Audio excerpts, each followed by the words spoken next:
Polemik mengenai produk skincare di Indonesia semakin memanas, terutama terkait izin edar yang diduga palsu.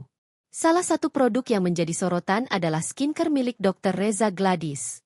Banyak pengguna media sosial, terutama di platform X, menuduh bahwa izin edar dan kode BPOM untuk produk tersebut tidak resmi.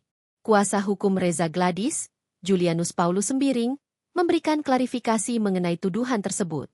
Berulang kali saya sampaikan, jika ada bukti permulaan yang cukup terhadap produk klien kami yang dikatakan ilegal, segera laporkan. Pernyataan ini disampaikan dalam wawancara dengan YouTube Seleb Oncam News pada Minggu, 9 Februari 2025. Julianus juga menyarankan agar masyarakat memahami undang-undang terkait BPOM dan kesehatan sebelum membuat tuduhan.